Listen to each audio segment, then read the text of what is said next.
All right, hi, I'm David Palmer. I'm a BYU Idaho statistics and data science professor, and I'm here with Corinne, who's a student, and she's excited to tell us all about her project.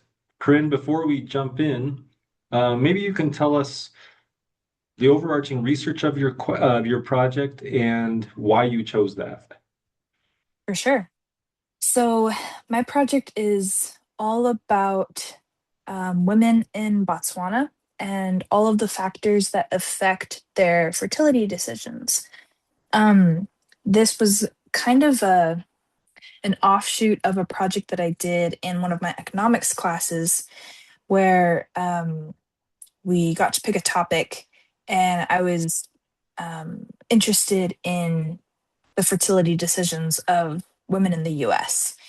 And um, the reason I picked it was mostly because I'm about to get married and I'm about to start a family, and I'm curious about um, all those things that affect big life decisions like that.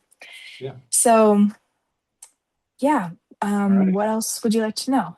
Yeah, well, once we get, I don't know, I must have turned off the sharing. Can you see it still? I can see it. I can see it on my laptop. All right, let me see if I can find where it went. Okay. Yeah, so with that in mind, maybe you can tell us where exactly you got the data from and what was the biggest headache you came across when you started to prepare the data for analysis and how did you overcome that? So I got the data from my one of my economics professors. We were looking for data sets, and she kind of just handed it to me. This is from Sister Anderson. Um, and I'm not sure where she got it, but clearly it had been pre-filtered a little bit and pre-cleaned. Because as I was going through my own cleaning, each variable was like there weren't a lot of nulls. Each variable was numeric. It was clearly set up for pretty good analysis. I think the main issue with this data was that there were, as far as surveys go, because this is survey data, there were relatively few variables. So, as far as coming to a distinct conclusion, um, there were only so many variables that I could pull from. And obviously, there are other things that affect big life decisions like that. So, that was one of the things. Um, Okay. Sometimes I needed to, there was one thing because each variable was numeric, and sometimes I needed qualitative data or analysis, just switching that over and using the mutate function. Okay. Well, maybe you can talk us through, give me like a 2-minute tour of the visualizations you've created and the thought process as you drill down on this topic. Yeah. One of the main questions I wanted to um, research was how do these factors affect the age at which the woman is married and the age at which she has her babies, her first baby specifically. Okay, rendering, there it is. Um, and so I did my best to include graphs that were um, relevant to that research question. So I needed to group the data in terms of married and non-married women, um, to learn a little bit more about what marriage looks like over there. So this is their I age at a specific time or This was, let's see, this top one, the married women. This was the age at which they were surveyed, that top one. And okay. then the box plot that has like the single box plot, Yeah. there was a secondary question that was like, okay, so if you're this old now, how old were you when you first got married? And on average, they were around 20 years old. Okay. Um, And this is age at first birth. Hmm. So the first time they gave birth, they were about age 20. And that was interesting to me because I was like, I wondered if there was any sort of bias in this survey.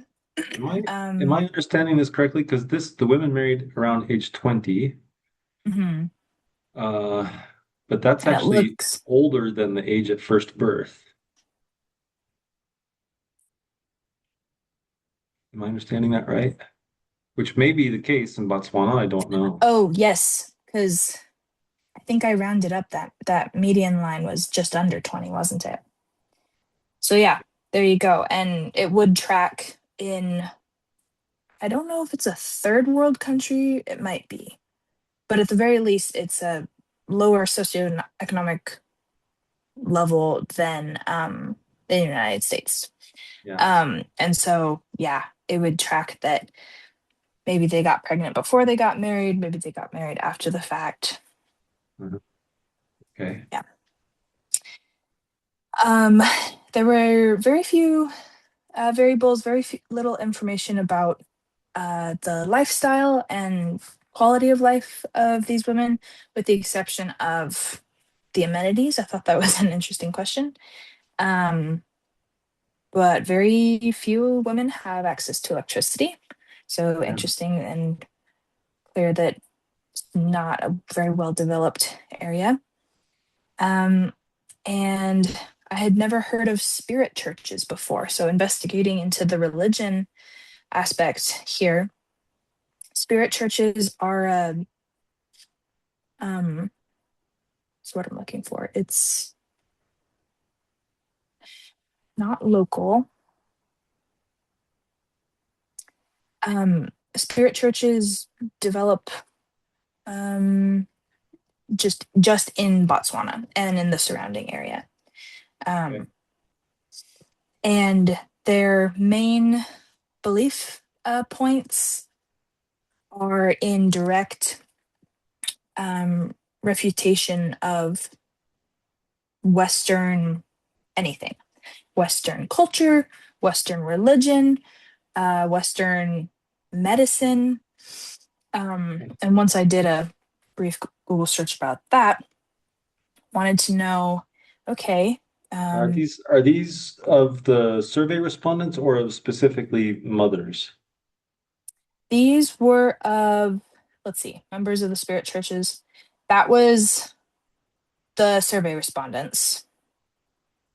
Okay. And then average number of children.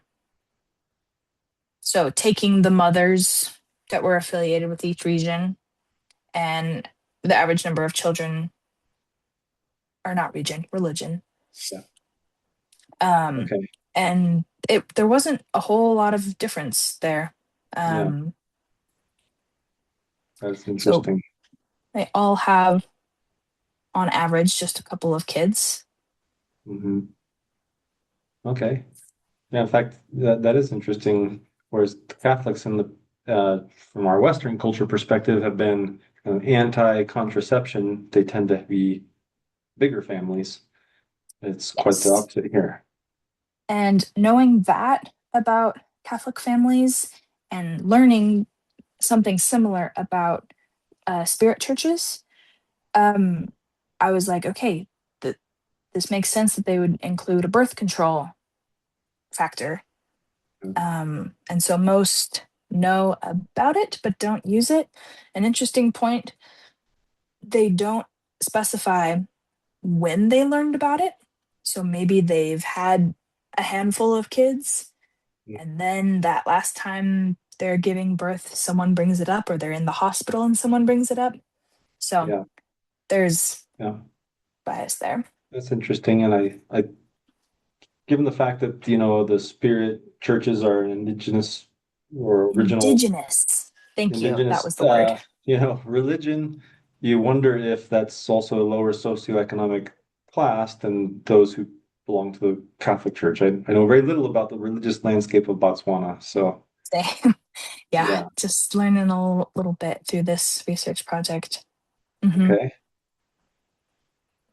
Um, so then finally, Um, the opportunity cost of motherhood is you would be giving up anything else like education. So I wanted to know, okay, all these mothers, how many years of education do they have?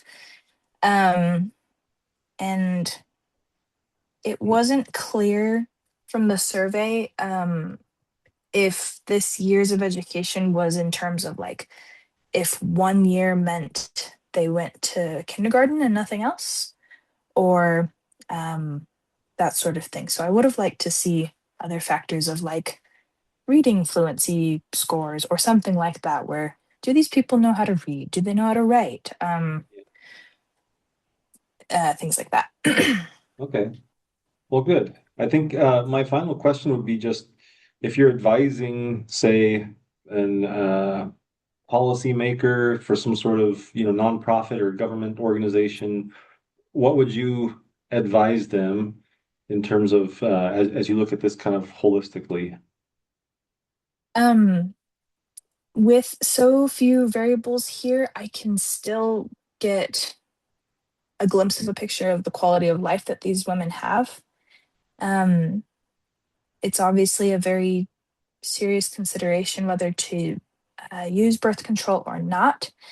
My advice to the policymaker or the person in charge would be um, if they're looking out for the welfare of the people that they lead, take very seriously into account the religious beliefs that persist in the area, because it doesn't matter if you run a bunch of advertisements, do all this work to either increase use of contraception or increase admittance to hospitals so that people are getting the health care that they need. Um, they have to take the religious beliefs into account and work with them and work with these churches. Um, Otherwise, these beliefs are so deeply seated that this politician or this leader won't be able to do much unless they take that into account and work with these other religious leaders. Thank you. Yeah, thanks for that great piece of analysis.